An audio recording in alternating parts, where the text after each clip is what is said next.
Like that, we're back here live once again. It's your boy TP3 Bets, and as always, I'm joined by none other than the man himself.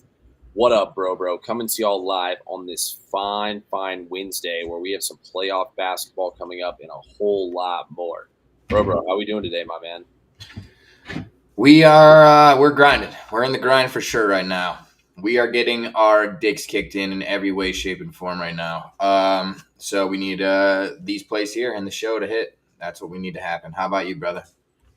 Yeah, it's been a tough start to the day, but I don't see why we can't bounce back here. It's a long day. It's a long season, long slate of games, long day. We still got plenty of games left to go off tonight. I'm a little pissed the Braves game got rained out. I was thinking about taking a -1 tonight, so we'll have to wait till tomorrow to try to run that one back. But bro, what'd you think about the game last night?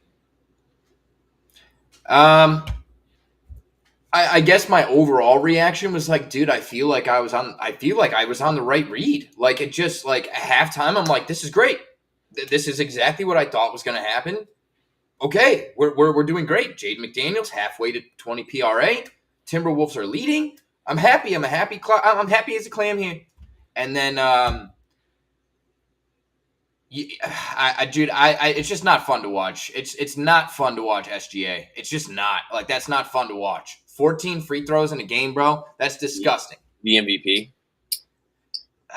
Voter fatigue. Well, there's got to be the asterisk, bro. I agree with you. I agree with you on that part. That is voter fatigue. Same shit happened to LeBron. Yeah. I will say though, I did catch that future on SGA to win MVP. We gave out on the weekly win streak before the season started, so that was nice. Good shit. Honestly, bro, I appreciate you, bro. I think Anthony Edwards is a little more hurt than they're letting on because he was terrible in the second half, and I think if he had shown up, Minnesota would have covered for sure. It's the right pick. Unfortunately, it's the wrong outcome.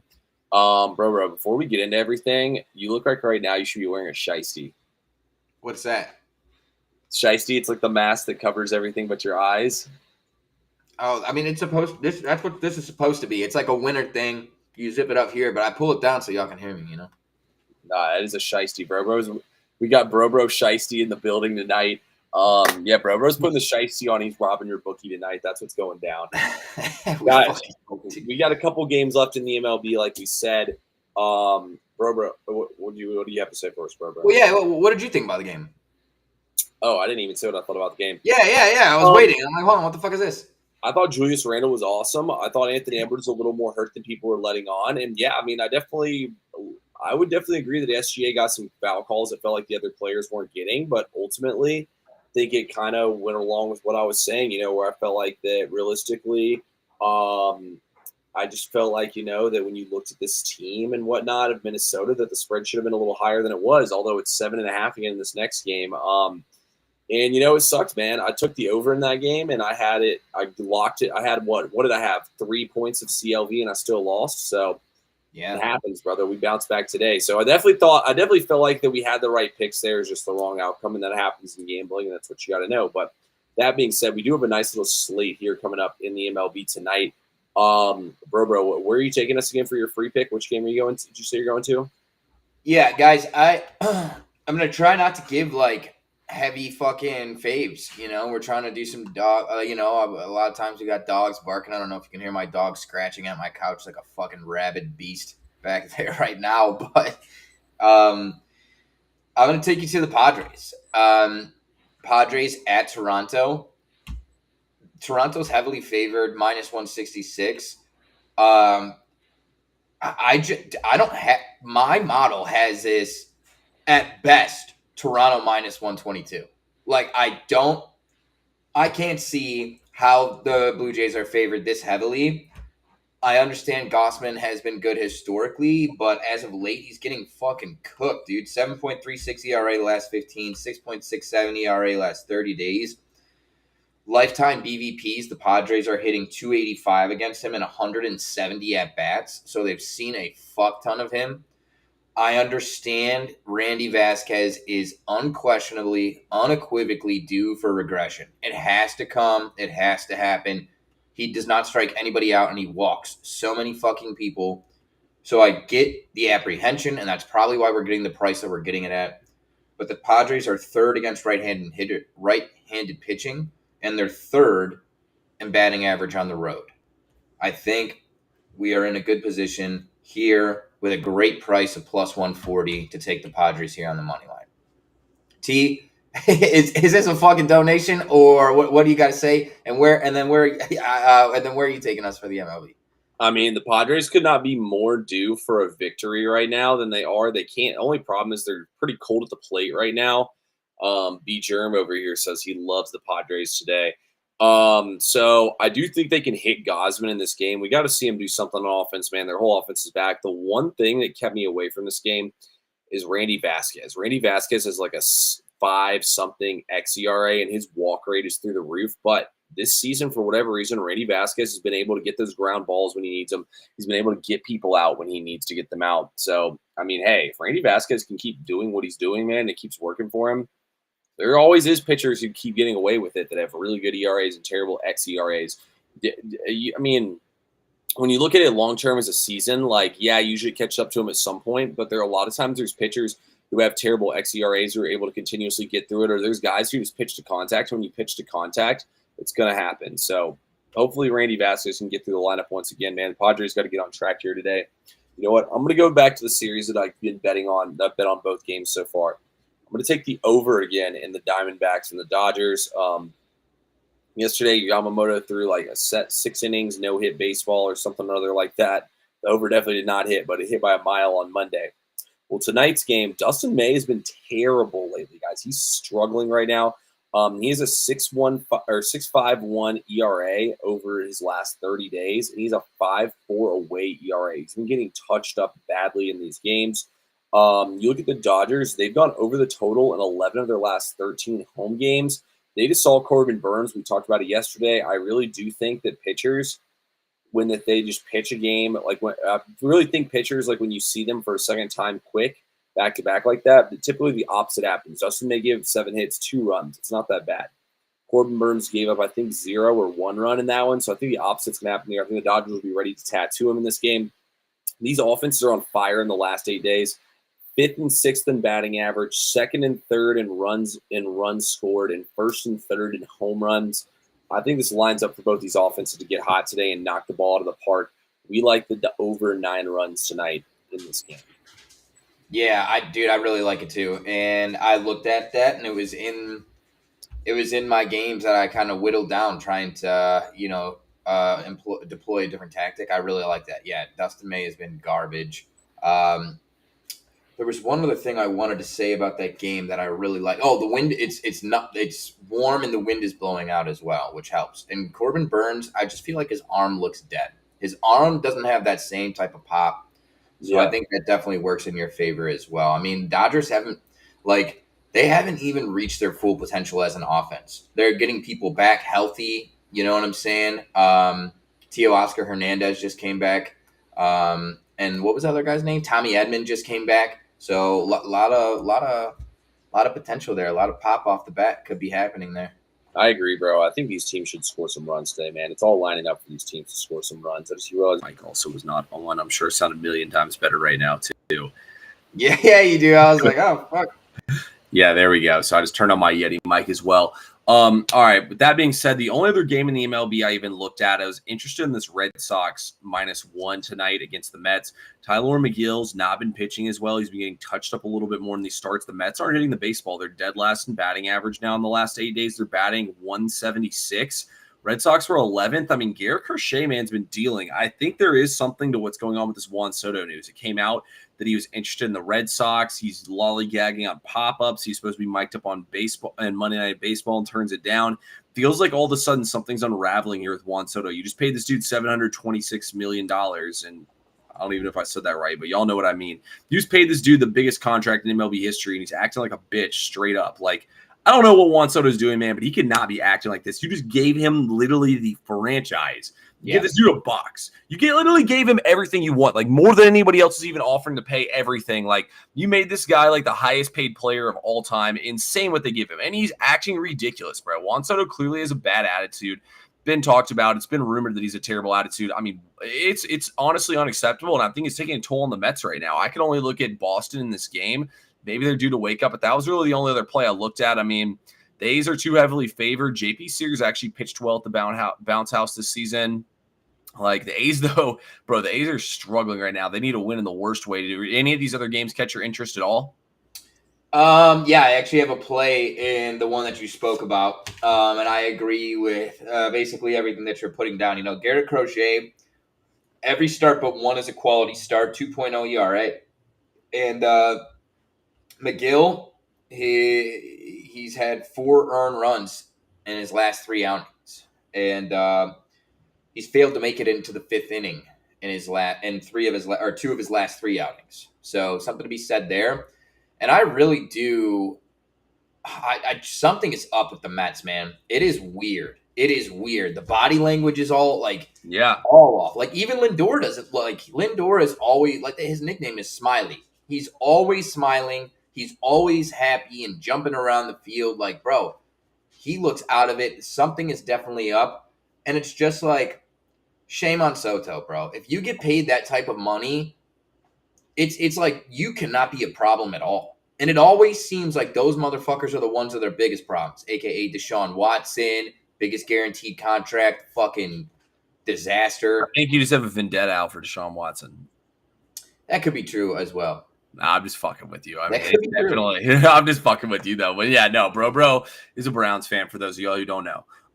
Anyway, yeah, no, I'm with you, bro. It feels like something's up there with the Mets for sure. I mean, they're the hottest team in baseball. Now they're dropping. I mean, I did point out at the beginning of the season they played the easiest schedule in the MLB. So they did. That could have something to do with it. I don't know. But anyway, let's go over here to the NBA now, guys. We've talked enough about MLB today. There's half the games already played. We usually don't go live on Thursdays. We probably won't tomorrow. I think most of the MLB games are during the day once again. With that being said, though, we have a big game tonight. We have the New York Knickerbockers welcoming the Indiana Pacers into town.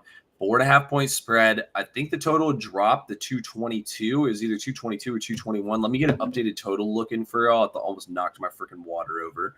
221.5 here. Bro, what are you doing with this game? You kick us off. I kicked us off with baseball. You kick us off. What are you doing in this game? Wow, what a gentleman, man. Letting me go first. It's pretty simple here, guys. I'm taking the Knicks minus 4.5 in this game. I think the Knicks are mentally pissed off from what happened last year in the playoffs. You had Halliburton showing them up. You had the Pacers beating them. I mean, they whooped their ass twice in the regular season, then lost to them the other time. Look through the game logs. The game they lost, the Pacers hit 21 threes to their 7 threes, so they used 3-point variance in order to beat them. You look at the regular season game, the Knicks out-rebounded them by 12 rebounds, 10 rebounds, and 7 rebounds in those 3 games. They crushed them on the boards. Karl-Anthony Towns cooked them. We'll talk about him in a few minutes. I just feel like when you look at this game, man, for the Knicks got lost this series to them last year. This is the perfect bounce back playoff revenge spot here for the Knicks. I got to take the Knicks in this game, man, minus 4.5. I think they get right, and I think they really hammered them hard on the boards. And in the playoff basketball, guys, it slows down to half court basketball. Obviously, we know the Pacers want to run and gun. Well, the Knicks have a much better half court offense than them. I like the Knicks in this game. They have the bodies to throw at them and frustrate them here. Yeah. I agree with everything that you're saying. And also, I just feel like, and I took one on the chin for calling the Thunder overrated yesterday. That it didn't go very well. But I do truly think the Pacers are overrated. They played 2 beat-up teams. They played the Bucks with no Dame, and Giannis wasn't 100% healthy. And they played the Cavs, down everybody. Down Darius Garland. Evan Mobley missed a game. Hunter missed a game. Donovan Mitchell, was on one wheel the last. Doesn't even know the players' names on his own team. I'm just messing with you. No, the same shit happened last postseason too. The banged up Knicks and the banged up Bucks, and then they got killed by the Celtics. Yeah, bro, that's what I'm saying. Wow, I think about that. Yeah, bro. Think about it. The Pacers came back down huge, and the Celtics did too. So I guess that point does work against the Celtics or against the Knicks, not the Celtics. Bro, give us your pick here. Yeah. For sure. I don't see the Pacers coming out and playing at Madison Square Garden with any type of confidence. But wouldn't it be interesting if Vegas decided to do a rug pull here? It would be so classic. Fucking bastards. Anyways, Josh Hart over 22.5 points plus rebounds. I know that yesterday didn't go well with Jaden McDaniels. And I also know that we've been on Josh Hart a couple times and it didn't hit. But it also was hit. It is also hit. And we played him a lot in the regular season.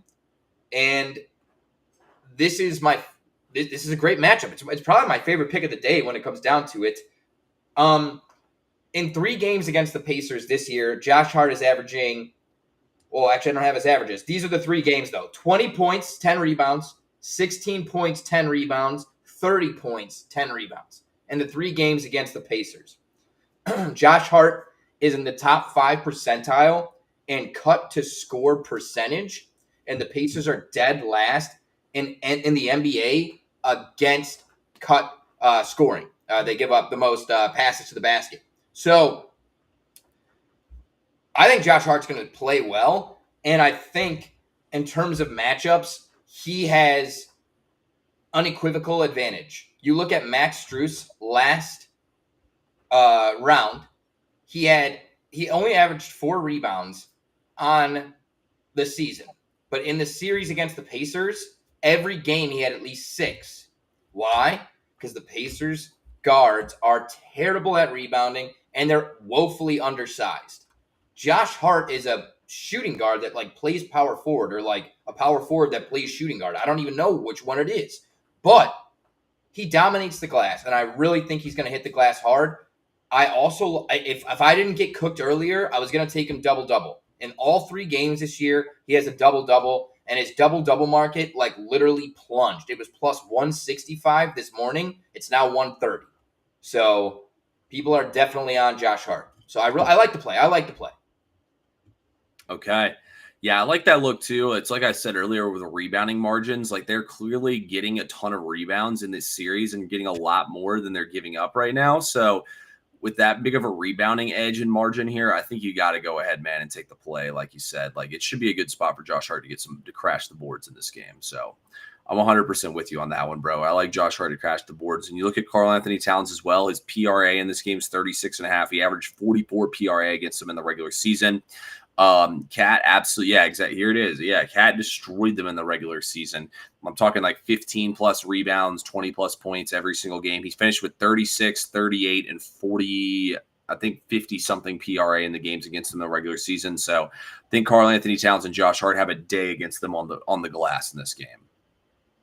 Yeah, I like Karl Anthony Towns to have a big game as well. I was surprised to see him step up and play as well as he did in the elimination game against the Celtics. He played really well.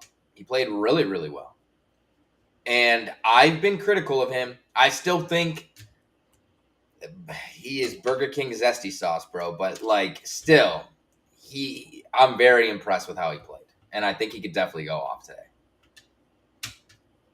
Yeah, let's get some of that Burger King zesty sauce in the basket today. Yeah. Oh, yeah, exactly. Bro, I mean, Jared Allen was crushing the boards, and he's soft as shit against the Pacers, bro. And he was getting so many looks right in front of the hoop. He just can't put the ball in the basket. He cannot put it in the basket. Karl Anthony Towns doesn't have that problem. Yeah, I feel like when you look at the matchups too, like they have the big guards for Siakam, for like they have Anunoby, Bridges, and the matchup on Siakam and Halliburton. You're going to obviously hide Brunson on Nesmith or Nimhard, and then you got Towns, a great matchup for Turner. Like I think the Knicks match up really well here, and I think the Knicks are going to bust their ass.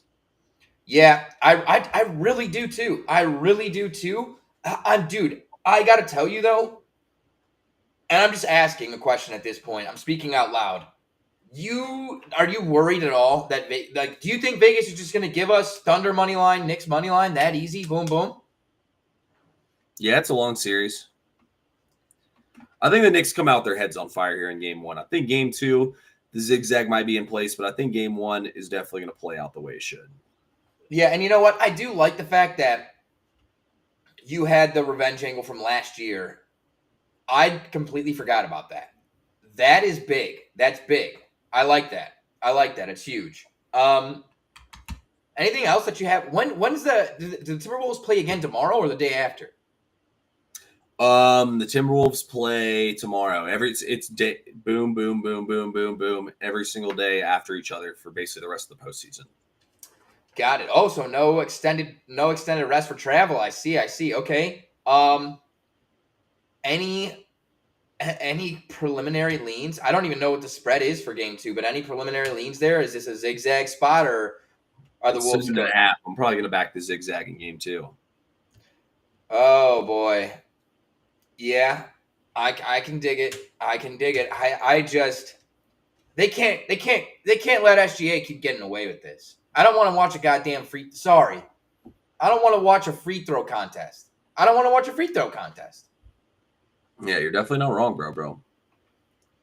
Can you imagine how bad it will be if we have Knicks Thunder, Jalen Brunson, and SGA, the two biggest fucking foul merchants in the entire NBA? Not be fun to watch, that's for sure. Well, guys, it's been a great show. T, is there anything you want to touch on before we get out of here? No, I'm good, man. I'm ready to get out of here. Alrighty, guys, make sure you're following us on all social medias. TP3 has special packages, special deals, all the good stuff in 2 places. T, where are they at? Yeah, guys, y'all can go ahead, go over on SoBet, use code TP3 to go over there and join the capping competition. And if you want to get my plays every single day, go to fan bases, use code TP3 and get special 40% off all my packages. Wow. 40%. That's a chunk. It's a big chunk. Not bad, right? Yeah, I love it. I love it. Make sure you're following him, and especially make sure you hit him over on TikTok at TP3 Sports. We need as many followers over there as possible. Guys, give me also a follow anywhere at What Up Bro if you want my plays on SoBet. Get over there. The tournament starts tomorrow. Hopefully we win. Hopefully we do good. No, I'm gonna win the tournament, so I'm sorry, bro. Okay, you can win. I'll come in second. Deal. Nice. Let's do it. All right, guys. We love you so much. Thanks for tuning in. T, what are we gonna do today?